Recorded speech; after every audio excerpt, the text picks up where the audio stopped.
Hello, ladies and gentlemen. We are live. That's right. We are live. It's a Wednesday night, and everybody knows what Wednesday night means.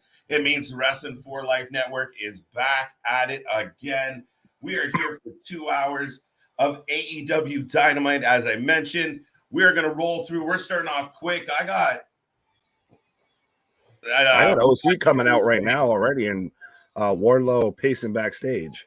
We're starting off quick. We're not going to wait. Let's see what tonight has in store, folks. We're going to rock. We're going to roll. We're going to have a fun time. Let's go.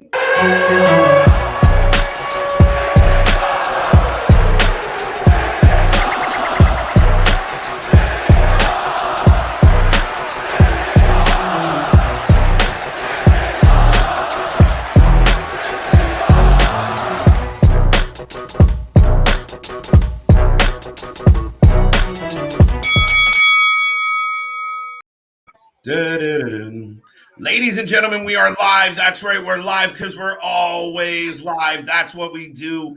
I am every night KJ White, the Iron Man of YouTube. I'm ready for tonight.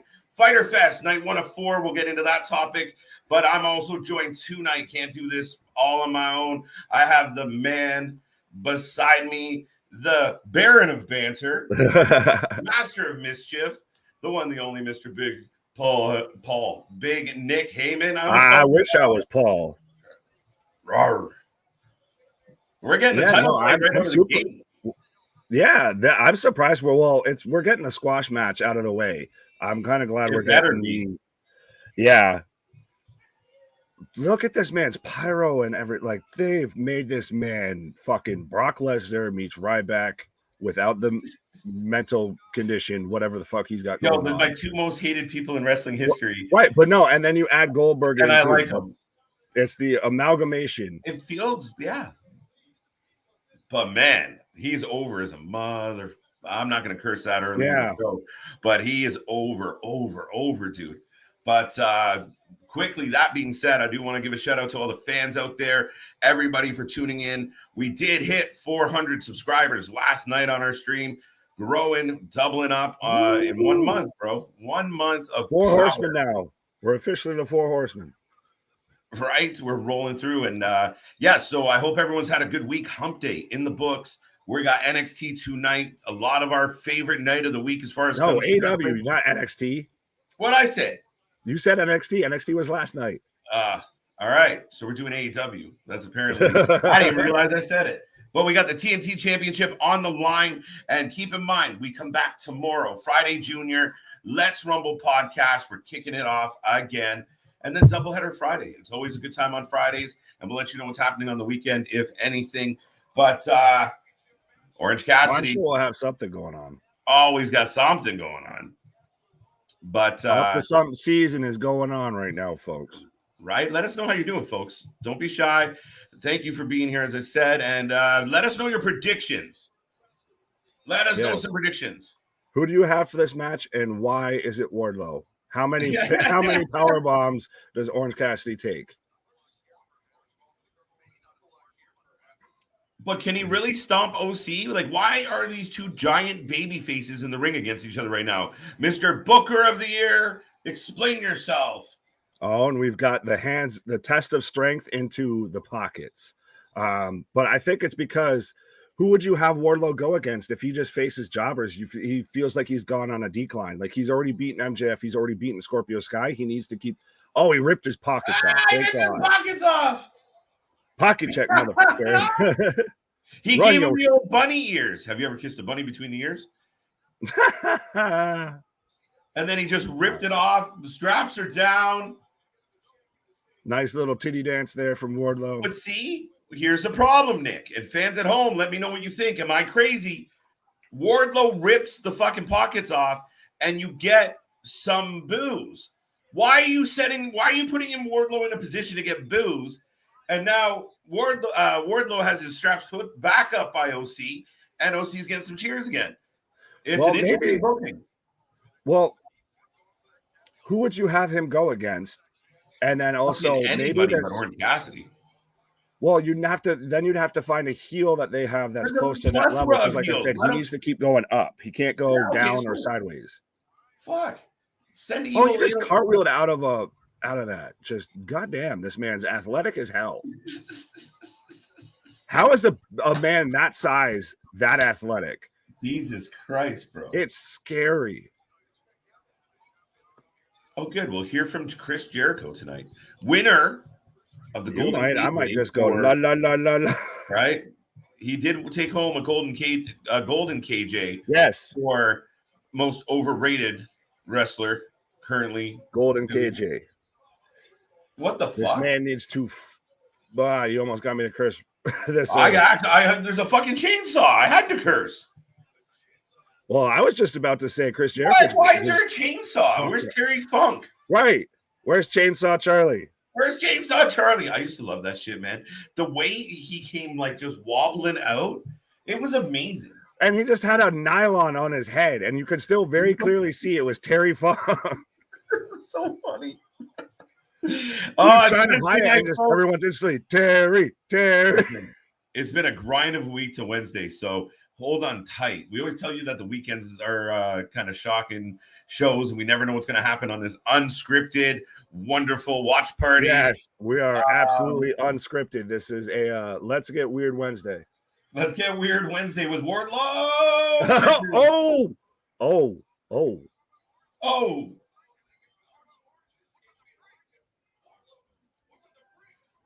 This match is just puttering, though.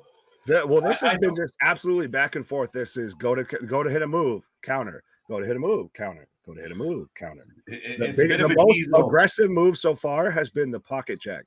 Right? It's a bit of a diesel truck, this one. Just waiting to warm up a little. Well, I think it's a bit like what you said we kind of figured he was going to squash him. Danhausen. What the fuck? Curse you. Man, I can hear the old school critics and some of our fellow podcasters out there just fucking losing their mind about everything that's happened for the last 8 minutes. What the fuck? Why'd you run into the ring, bro? You can lose there. Right. Oh, and he just caught him. Yes! He threw that man so that man was above the top rope. I had a moment there. I had a moment like, no way. Tony Khan's not going to give this man this moment. Yeah, no. I think this might actually go a bit. This is a good. It's interesting. I won't say it's good. It's interesting. Wardlow should have beat up. I don't know. Pick somebody. Go get fucking Lee Moriarty. Go get. No, he's with Gresham. He's feuding with Gresham. Oh well, go. There's how. I know. I get what you're saying. It's just that's the thing is they've kind of booked themselves into a Tony corner. Nese. Feed him Tony Nese. Feed him fucking Evil Uno. Every one of the Dark Order again. Just feed it. Each week he comes out and beats a new member of the Dark Order. Just constant. And then once he gets on this heater where we know what to expect, and you give him the Goldberg run, and to a point, you just don't fuck it up to the point where nobody cared. So you know exactly who he should have faced for this instead of Orange Cassidy? Kazarian. Kazarian's a good one. Because Kazarian's heel and he has the tie to Scorpio Sky. Who took the title off. Not quite sure. What's that? Yes, kind of. Kazarian's been a bit of a mystery. But he's not as big as a babyface as Orange Cassidy. No, because you can beat him in 4 minutes and get it over with. Right. I would have had just Wardlow comes out and just embarrasses Kaz. Sorry, Kaz. And then just 1, 2, 3. Thank you. Have a good night.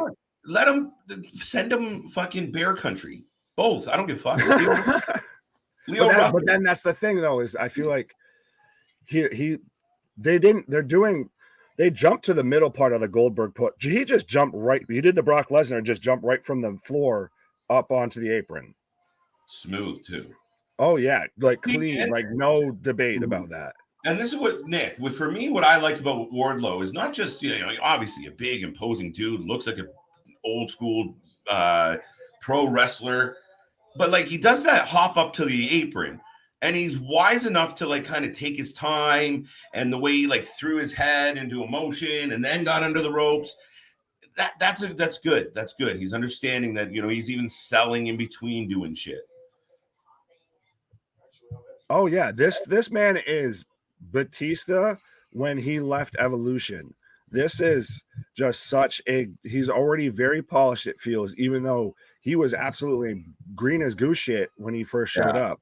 But he understands how to act as a big man, and he's super athletic. Like we saw him hit a swanton bomb when he won the championship. Oh my God. And he fucking flew. And he did it clean, like better than Jeff probably has done in 20 years. Well, we know Jeff doesn't do. Yeah, I know, but yeah.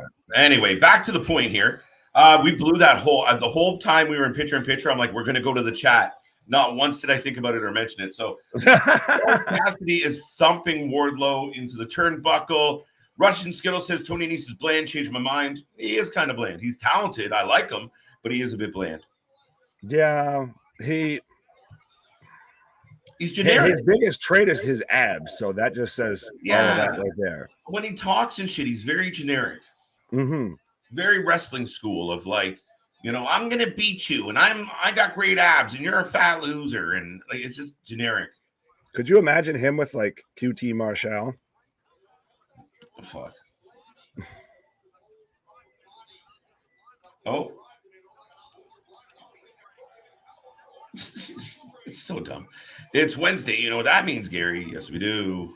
Yeah, that's what it means. I'm getting tired of everybody wanting it. Oh, DDT countered from the powerbomb. Oh, you know what, Gary?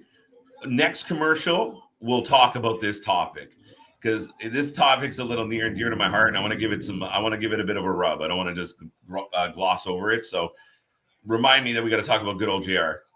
All right. How's everyone doing tonight? Damien, how you doing, buddy? I hope Ricky Starks, Powerhouse Hobb win the AEW tag title team gold tonight on Dynamite. Damien, yeah, sorry for your wishes. Yeah, sorry about your to quote James Storm, sorry about your damn luck. He kicked out of the one-footed pin. But he chucked him in an F5? F8, an F10. Yeah, he just launched.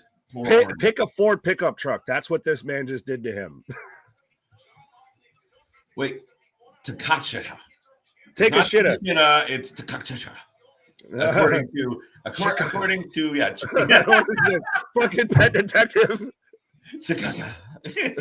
That's his name now. It's Chicago. Whatever. Uh-oh, goodbye, Orange. Now, I almost feel like this match ends with some type of run-in or some type of fuck-up because do you let Orange get mollywopped? Yeah, I could see this being a DQ finish, and then, like, in 2 weeks, we get a tag match with OC and Wardlow versus whoever the fuck. Hurricane run out of the powerbomb after the back and forth. He hung there. Now you're stretching this too long for me.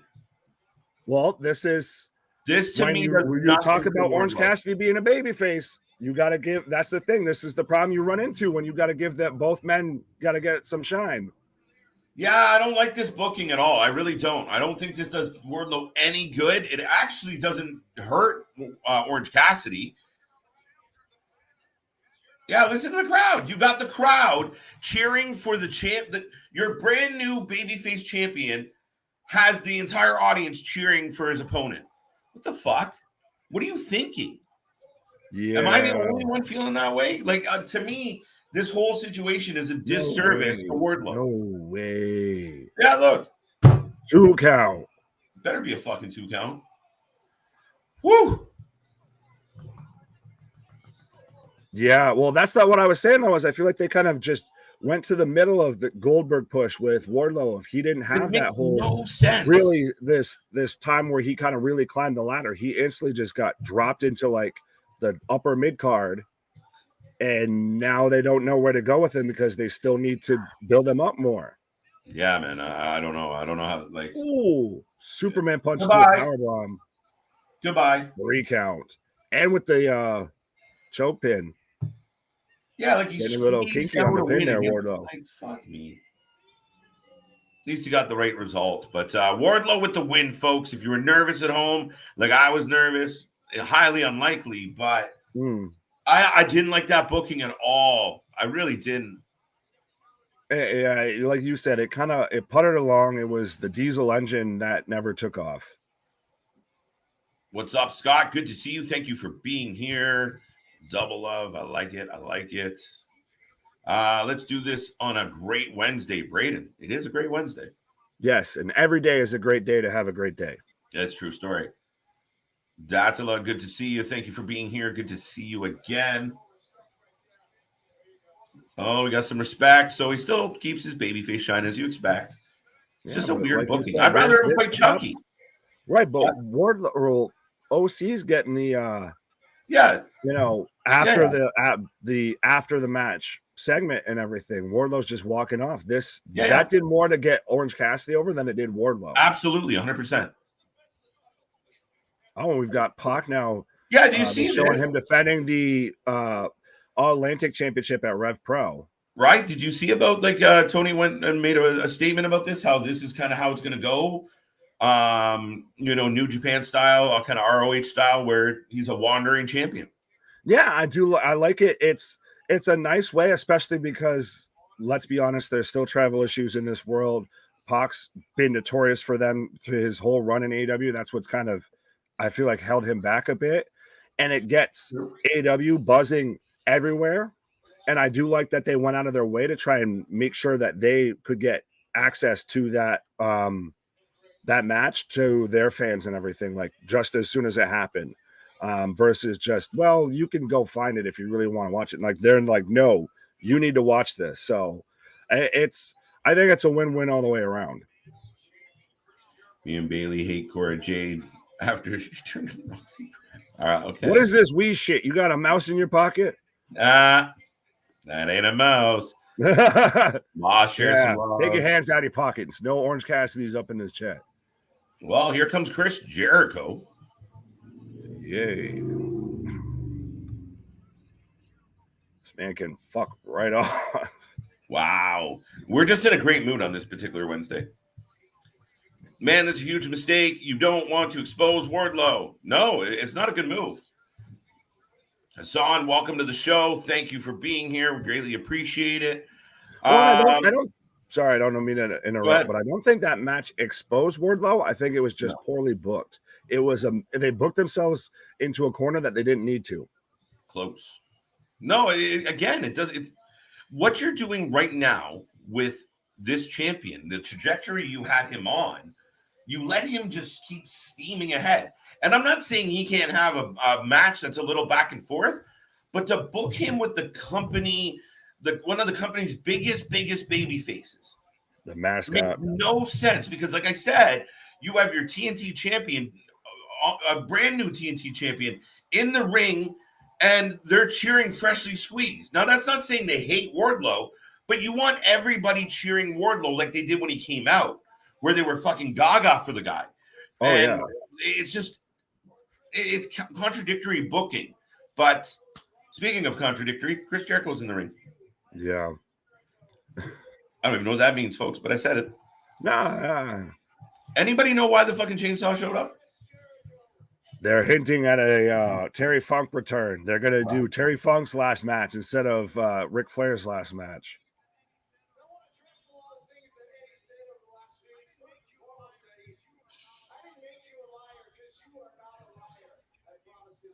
All right. Yes, so I think you're confused. I don't think Eddie's confused. I think you're confused. I think you keep showing up for the wrong company. Vince and them are over in Connecticut, not in Florida. You'll be back there sooner than later. Hashtag I hate Cora Jade. I hate the person that made the gimmick skateboard. That's who I hate. Are you kidding me? I was gonna say who had the better heel turn, Cora Jade or that skateboard turning heel on her? Even the skateboard knew it was a fucking bad idea. Yeah, that skateboard just said, "Fuck this shit, I'm out." You just won the belts last week. Why would they book it like this? Oh, they've killed any sort of a women's tag division now at this point. Like, done, gone, RIP. Thank you. Have a nice day. You need a heel who can carry him, or else they'll expose him. Yeah, I mean, I get your point in the sense that he is very green and he's gotten better. I mean, we saw him tonight. He's athletic. He looks clean in there. I talked about his movements between movements or between moves. I think he's come a long way, but you still, if you put a heel in there and you find, he gets in the ring, and even if you want to make it a longer match, a 15-minute match to open your show, all right, so he gets in there and the heel pokes him in the eye or takes a cheap shot and he gets on him for a while and let the crowd build up that boo. But that, to me, psychologically for your fan base, it's a tough match to watch. Right, but I feel like they also run into the issue of you have to put him with someone that you think that could potentially actually beat him. And did anybody think OC might beat him? I don't think we need that. Right? No. You get what I'm saying though. Of that, they need someone close to that level. You can't just put them again. You can't put him. You couldn't put him in there with like someone like Fuego del Sol or something.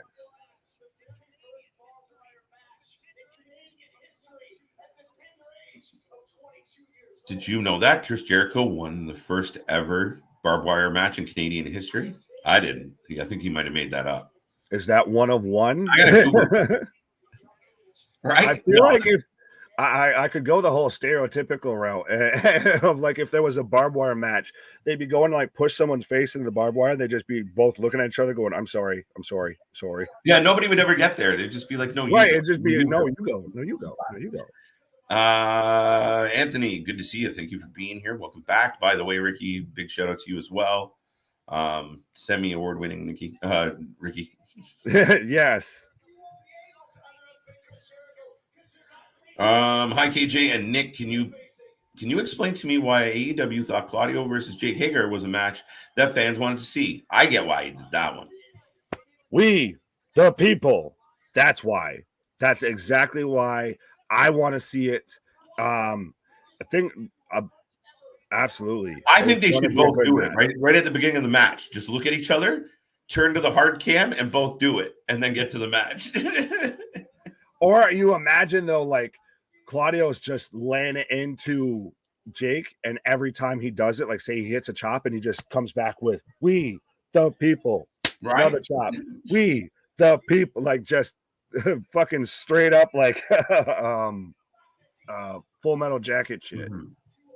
Yeah, I don't disagree about the entertainment value of the match. I think the fans were into it. They were loud, they were vocal. Both guys are super over. It was playful. I think it went too long.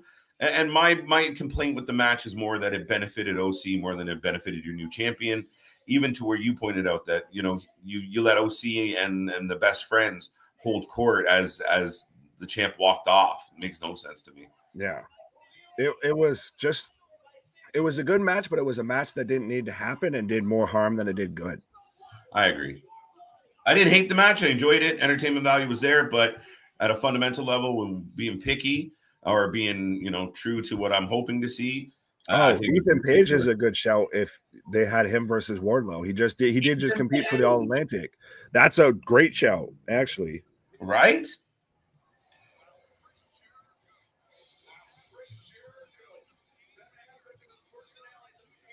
Oh, they're bringing back the Painmaker.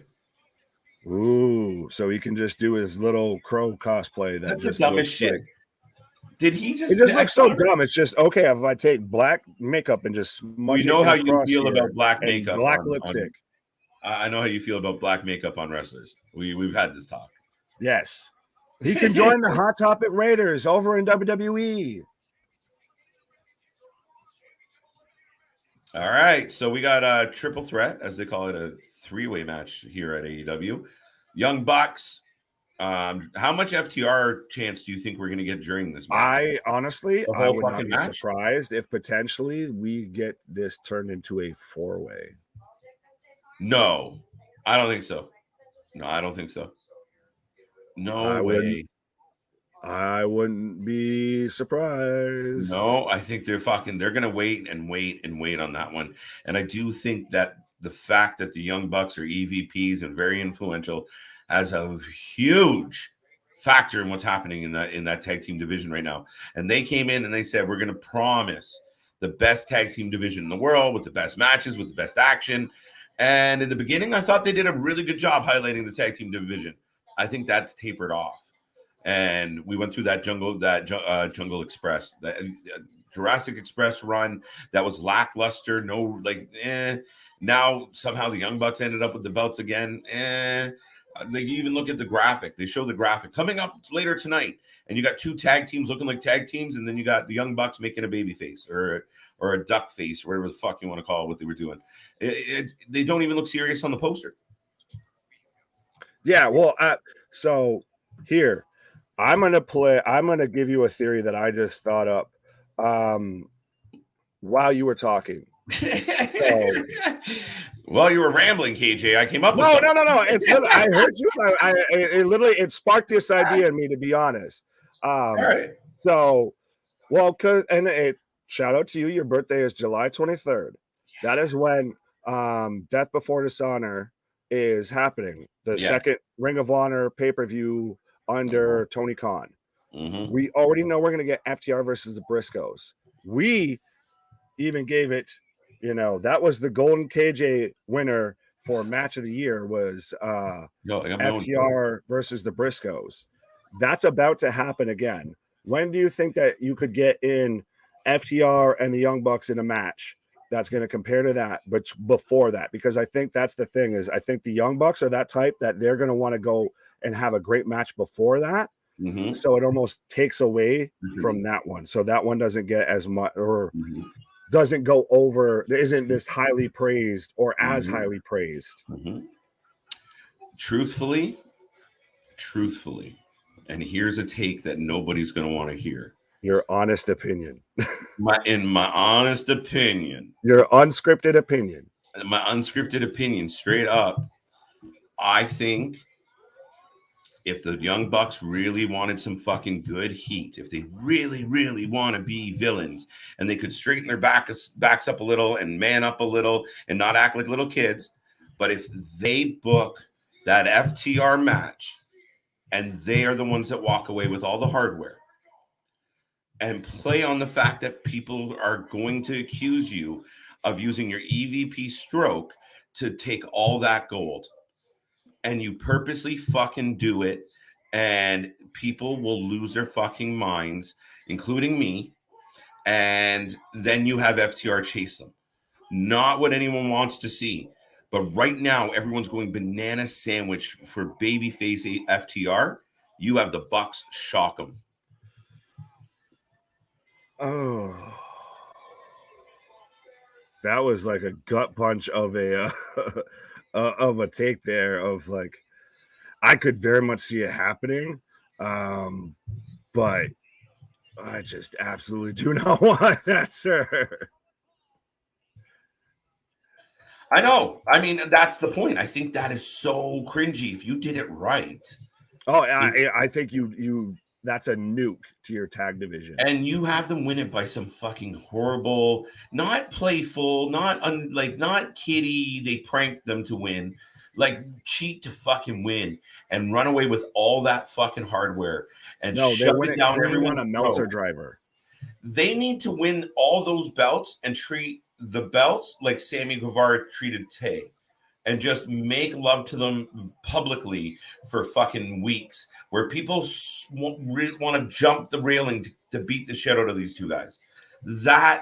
Do that. Push something like that. And 95% of the people that ever hear me say this are going to think I'm fucking nuts. But they want FTR so bad. And they love FTR. Let FTR chase them. Chase them to the next major pay-per-view. All in, all out, double or not, whatever. Yeah, no, it's all out. I think we're actually supposed to get an announcement about that tonight. Right. But we had a hell of a promo from Eddie Kingston. He's, to me, one of the best and honestly most underrated on the mic. Like, he even had the old school where he's got like spit on the camera lens because he's that passionate and fired up. But now I've got Shikaka versus Moxley, with Moxley's halfway through his entrance right now. Yes. And I've heard that if Shikaka wins this match, that he's now then in line for a AEW World Championship match. That makes no fucking sense. If you beat because of the performance he showed against Eddie Kingston, but if you beat lost in and got his ass whooped. I hate these championship qualifier bullshit matches. They're fucking dumb, and they really need to stop doing them in every company. You beat the champion, and they're not even like you get a title. You get in line for a title shot. What? Yeah. When? Yeah, you just happen to go to the back of the line. We didn't say where in line you were going. You just go into the back. And the next time someone joins, you just join right behind them. But I hate the world champion losing a match. And I hate the guy beating the champion and not getting the belt. I hate it. I think it's bad form. It's one of those, if you beat the champion, you're now the champion. No, this is what should have been announced tonight. Ladies and gentlemen, fucking Takeshita is going to take on, fucking Darby Allin or whoever is ranked number 2, right? Like the 2 top ranked guys are, Takeshita is unranked, but we're giving him this match against the number 2 contender. And if he wins, he then is in line for a title shot. All right, fine. I can live with that. But to beat the champion, especially when it happens on free TVs, a lot of times by roll up, I don't like it. I don't think it's. And it's not even the main event. Well, granted, now we're getting people already thinking that the match has already happened and that, Shikaka has won. Right now, we're just getting a test of strength in the center of the ring. Yeah, I don't even care what the outcome is. I'm like, he's not going to win. Well, that's the thing is, I will give this credit. Like, he does have a good look and everything like that. Like, I'm sure he's actually talented in the ring. It's just the fucking name. I'm sorry, but change it. Do something. Well, I mean, it's not his fault. And I mean, Excalibur does his best to. You can be. It's wrestling. You can be whatever name you want to be. WWE's shown that freaking clearly. In spades, buddy. Exactly. Here comes. Yeah, we got the Wizard. He didn't woo me with the promo. It's Jericho. It doesn't move my needle. It moves me towards the exit door. Oh, damn. If Paige and Sasha Banks join All Elite, Tony Khan will be the happiest man on the planet.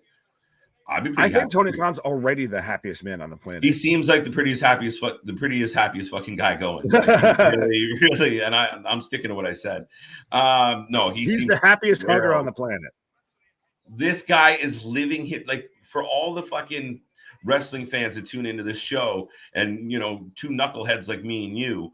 How many nights do we lay there and dream about running our own wrestling organization? This fucker is living it. And every time you see him, you can tell there's no qualms. It doesn't matter. Even when he has an average show and everybody knows it was an average show, he's just like, wasn't it great? We're fucking right. Absolutely. For anyone that grew up playing with action figures, that wanted to be, the top booker, and you decided who goes in each match and everything, who plays GM mode on 2K22 or WWE 2006. Tony Khan is living your dream right now. And you know what the funniest part is? It's not even like he was just, okay, so we put together a wrestling organization, and you look at early day AEW where he was just plucking guys from obscurity and giving them money and they were there. Right. But literally, as this evolved, yeah, exactly. But by some grace of, divine intervention, this motherfucker gets like all these top names being kicked out of the one company that's existed forever, just being like, we don't want him. We don't want him. I'm almost waiting to hear 5 years from now that Tony was slipping Vince secret NDA money. Here, just pay off another girl and give me Moxley. He's using Tony's legal team for the Khan family's legal team from the Jacksonville Jaguars. But no, I keep saying this, and no one's really proven me wrong yet. I think this is a wrestling war like we had with the Monday Night Wars that unfortunately both companies are trying to lose. I mean, I've heard that theory, and I don't think Tony's trying to lose. We just talked about how he booked himself into a corner and screwed the pooch with Wardlow versus Orange Cassidy. And we've now already talked about with WWE releasing talented superstar after talented superstar. But to me, it's like hanging around with a kid, right? Holy fuck, they just broke Moxley. Back suplex onto the ring apron. Oh, the corner of the ring apron, the hardest part of the ring for those who don't know. He went down hard. That was a thump. Oh, yeah. Oh, but then no sells it. Be hurt for a minute, John. I'd like Moxley so much more if he just sold a couple things so I bought into his struggle. I think he just does too much gruesome shit too early in a match. You could do, oh my God. if he did that and this was say later in the match, if this was towards the end. Did you see that boot? Like, I get it. He's supposed to be this tough guy, right? But you want to see this guy who's like, he's fearless of pain, but he's got to be in some pain so we know that he's overcoming. That a normal man would be beat by this kind of pain, but Moxley's crazy and he keeps coming. Well, it's one of them. He's got to sell some shit. You could do it to where he Hulkamanias through it and everything. Like he's in pain for a bit, and then he just kind of, it gets to a threshold, and then he just kind of snaps, and just the adrenaline takes over, and he's just pushing through everything. And Ramit, good to see you. Just in case I didn't say that. No, I agree with you. But hello, Ramit. Nice to see you. Louie, welcome. How are you doing tonight? Welcome to the show. Well, if you do the We the People, the crowd might want them as a tag team. No fucking way. Nobody wants Jake Hager. He's been the exact same. Jake Hager looks like you just asked him some fucking mathematical equation at all times. He just looks like he's constantly like how do they get the peanut butter in the Reese cup? Like, he just always has that look. Well, no, I think he just has the lights are on, but nobody's home. Look, Jake Hager is the middle class suburbanite Caucasian Frankenstein's monster. That's what he is. Of just literally the lights are on, nobody's home, and he's just like, I do thing now. Yes, Chris. We are in picture, and I will take this moment to remind everybody we are the Wrasslin for Life. Well, we're in picture, not commercial. I think we missed it the last time when we got a commercial of Jim Ross. So, shit. Remember, next time we got a commercial, Jim Ross, even though we're trying to get through these comments, so we'll see. Well, maybe we'll bring it up on the podcast. We might bring it up on the podcast, but where I'm going to go with it is essentially people need to get the fuck off JR's problem. Leave JR alone. The man's a legend. And he's dealing with some serious health issues, and he's been through a personal health. Yeah. It's like I understand that people want him to go out to pasture, but I think he's honestly kind of earned that right that he gets to decide when he's done. And I honestly think again, it's hard, right? This one's a tough one, but I do think there's a part of me that Tony, where you would almost want Tony Khan to go to JR and say, listen, man, under these circumstances, this feels like we should give you a rest, right? Now, we've seen them reduced to the 1 hour, and I like the fact that they play the little music and they come bringing them out. Yeah, the Boomer Sooner there, right? I appreciate that to an extent, and I'm good with that. I just think when you're going through something of that magnitude, it might be okay just to, mail one in, Yeah, well, it's such a hard thing because it's kind of that Old Yeller situation, to be honest. Oh shit, dude! Really? Wow. Yeah, no, you're not wrong. You're not wrong. But he's still got value. I think the problem. I would have him be backstage. Whatever he could do backstage, just having him around there is a benefit to that company. Yes, and I think you always have that opportunity to bring him out for specialty matches, main event matches. And I think him doing a one-off or a two-off on a night, like if he comes out just for the main event or the main event and the co-main event, and he has all that energy and enthusiasm that, runs out quicker than it used to because of his age, his medical issues, and a plethora of other reasons. So, I mean, for me, you get that quick hit, that quick pop. You might get good JR. Oh, what the fuck was that? Now we got blood. Of course, we got blood. I missed it earlier. I was going to say, are you just getting that? Because, so this has actually been a hell of a match that we've been talking over. Of course. Chicago, yeah, of course. The one that we expected to be bullshit is the one that's actually good. Is Chicago going to be in the fucking... They bled together, so now is he a BCC member? Could you imagine? Well, no, because Mox hasn't bled. They haven't bled together. Oh, okay, well, give it a second. Yeah, so Chicago is busted open. He had a big dragon suplex, a big... from Moxley to him, and then a big running vaulting clothesline after they just were throwing bows at each other. Big This hey, is Louie. a hell of a match. Right. 2. Hey, Louie, you got off your stream. Join ours. Come on out. Let me know. Send me a thumbs up in the chat, and I'll send you the link. Opening the forbidden door of Wrasslin YouTube.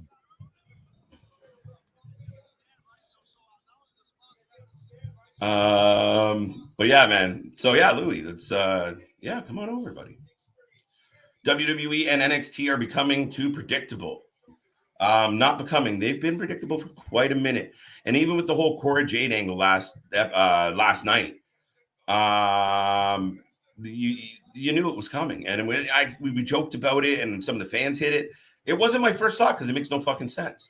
But then you're like, shit, they're gonna do the one thing they shouldn't. Right? Yeah, never go full Russo. You went full Russo. Never go full Russo. But it's like where like you ever watch like someone stand in front of 3 or C, like fucking what's that game? The fucking let's make a deal bullshit. Yeah. And you're just like everyone's there like don't pick 3, and they're like 3 and they're like fuck. You get the vacuum. Fuck.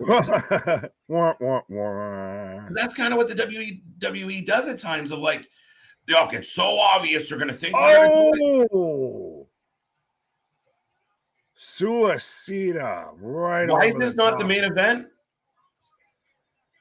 Because it's not for the title. It's not really for much of anything. I don't care. It's your heavyweight champion, and it's a fucking hell of a match. I guess give them that. Frog splash. 2 count. How do you feel about a relative